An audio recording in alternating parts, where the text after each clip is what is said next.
RoboCop was as iconic to the 1980s as the Rubik's Cube was, arguably one of the most violent films made of the decade, which is even more graphic should you watch the director's cut. One of my favourite films of all time, Paul Verhoeven delivered us a science fiction action-packed masterpiece set in the world of crime, corruption and corporate greed. The idea was very simple: build a new Detroit or Delta City, pretty much ignoring the crime spree happening in the background. Alex Murphy is on duty with his partner Lewis. He is subsequently murdered, and so Omni Consumer Products, or OCP, takes over the police department to tackle crime. Thus, RoboCop is built, part human and part machine. The film goes deeper in this with hilarious news reports from Media Break with some of the most ridiculous stories, which helps construct the RoboCop universe. I love this film so much that I actually once wrote an essay for university through its postmodern theme. Truly an excellent film that I loved to watch growing up.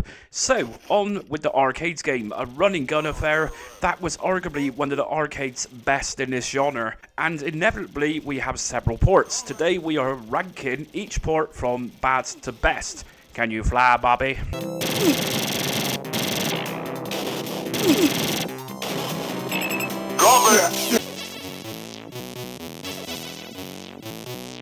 As much as the 1989 Commodore 64 RoboCop game by Ocean was good, and it is one that I did play growing up, let's just be honest, the utter disgrace of Ocean putting out a game which was essentially broken was pretty shameful. Even if you hadn't played the C64 port, you make it into the game a few stages where you get to the drug factory, and this is where the fun ends. You cannot get past this stage. The timer ticks away, and as a kid, I'd wonder how the hell to get past this. You couldn't. There was literally a wall blocking the way to proceed any further into the game.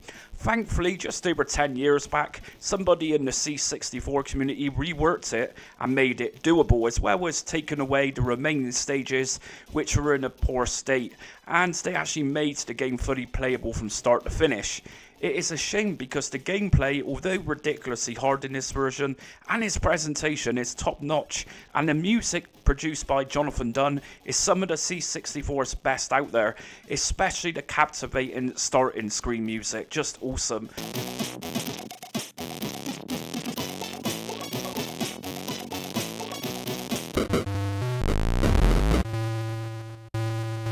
I will briefly mention this diabolical 1988 conversion just here for the TRS-80 or Tandy color computer.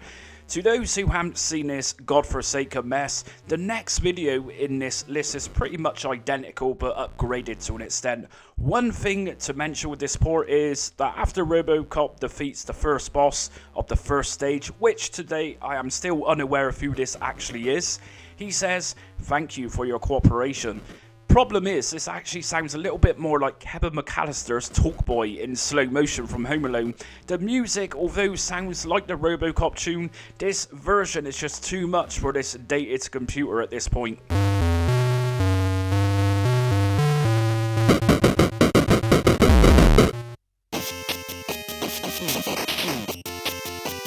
Firstly, let's get this out the way. This isn't a particularly great game, neither does it follow the original arcades game, but this is old school Nintendo, and they always liked to be different back in the day. The NES version is another version of RoboCop I would play growing up. Was I particularly a fan of it back then? Well, no, not really. I liked playing it because it was RoboCop, and that's about it. So what is wrong with this 1989 8-bit console port? Well, if you have watched the original films, you will find at no point does there appear to be kids attacking RoboCop who are wearing what appears to be brown berets. You will find no futuristic looking helicopter shooting down at RoboCop from the sky, and RoboCop didn't appear to have any form of malfunction when walking up and down stairways. And let's just remember that walking up and down stairs in the NES version is just a pain. I don't recall any dogs attacking him endlessly either. The only part of this NES port which closely resembles the film is taking down the mayor and punching the wall to get to him. It's not even the most stunning looking NES game either, I don't think. It's very likely that the creator of this version just wanted to do a big upgrade around the TRS-80 version, which was actually released a year prior to this port.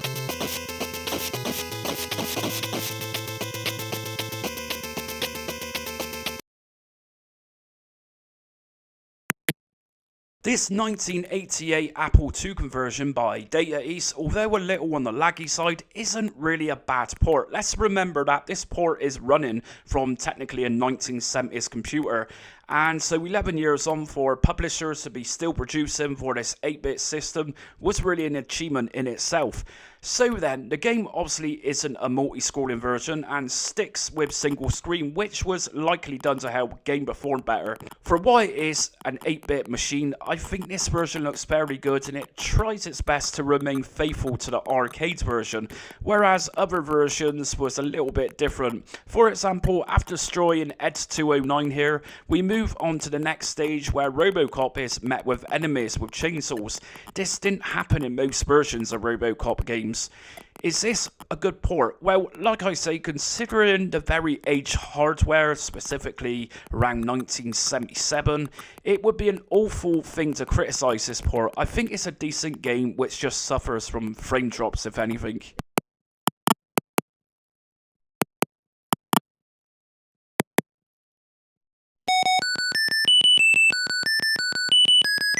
The IBM PC compatible version of RoboCop looks nice, although let's be honest, RoboCop is fighting in a rundown old Detroit, and so technically it shouldn't look as colourful as something along the lines of Super Mario Bros. But that's just the way it was for this 1988 conversion. Now, firstly, let's discuss the awful beeper music for this. Yes, it is ear-piercing stuff, and just like most other DOS games of this era, the music is very often drowned out by the ear-piercing sound effects, which isn't a great combination. It doesn't particularly control too well either, and it's fairly smooth multi-scrolling game, and collision detection is fairly good too. Eds 209 doesn't actually look too bad either at the end of the first stage.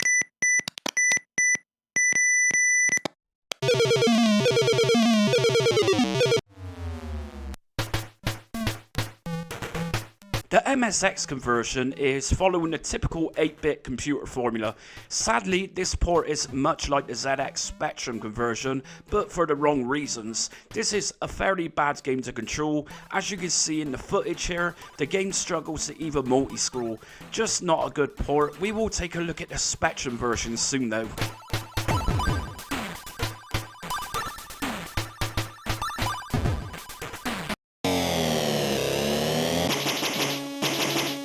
The original Game Boy conversion is going for a more 8-bit approach in terms of the game's layout. It totally avoids the NES version, which released a year prior to this 1990 release, which isn't really a bad thing at all, as like I say, I was never too keen on the NES or the TRS-80 versions.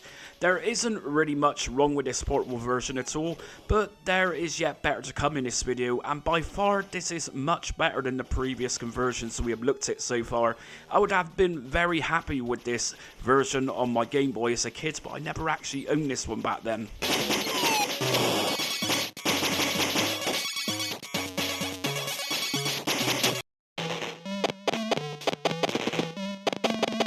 Truly a fantastic port of RoboCop for the ZX Spectrum, very likely one of the best games to come out on the ZX Spectrum 2, and goes down as an all-time favourite amongst Speccy fans. Impressively, we have voice synth here in this version, as well as music and sound effects both together. It is so smooth to play, regardless of how much is going on at the same time during gameplay. Very smooth. I played this via Kempston joystick and it works fabulously. Sure, monochrome is the main style of this version on the Spectrum, but this port doesn't overly feel messy with color clash going on. The whole monochrome look really isn't bad at all for the RoboCop port. Impressively, I found that even the alleyway stage whilst taking down the thug was so nicely put together, and even that just seemed better than the C64 version too. The characters in games such as RoboCop and the enemies were really nicely animated in the Spectrum version.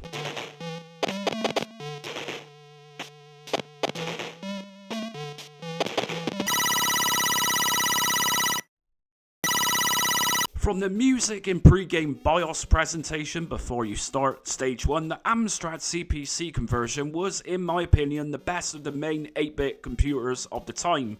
As you will see in the footage, it is nice and colourful, but not as colourful as something like the DOS conversion.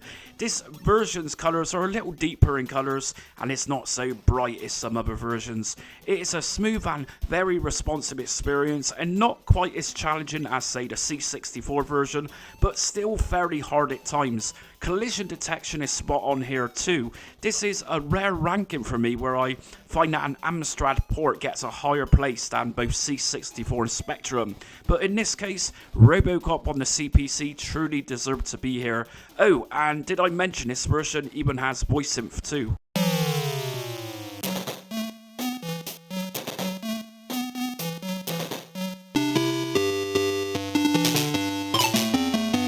The Atari ST conversion looks and plays fairly well. We have some excellent voice synth here too, which kind of sounds a lot like RoboCop. There isn't much wrong with this port at all, everything functions well, apart from a slight bit of lag here and there, but come on, we have seen much worse than this. Remember yesterday's Turtles coin-up ST conversion? One thing that I don't much like is that this and the next version has that bezel going around the gameplay screen, but that's just being a little bit nitpicky.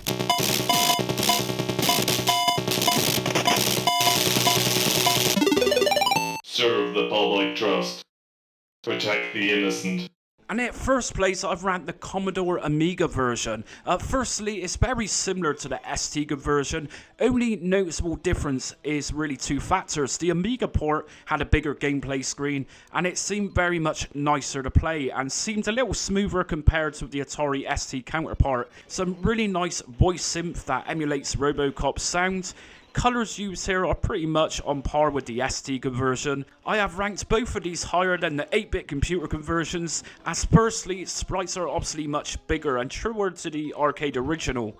Although the Amstrad had voice synth too, that was very limited. With the 16-bit computer ports, we have voice pretty much throughout. Can you just imagine how awesome this would have been at the time? I will also have to say that the shooting gallery in between levels on the Amiga port just seems so awesome too. So that's it for today's ranking the RoboCop ports. So a really strange mixture here, but we got there in the end. So what do you think of my rankings? Which version of RoboCop did you grow up with? Let me know in the comments which your favourite version was and why is that. Don't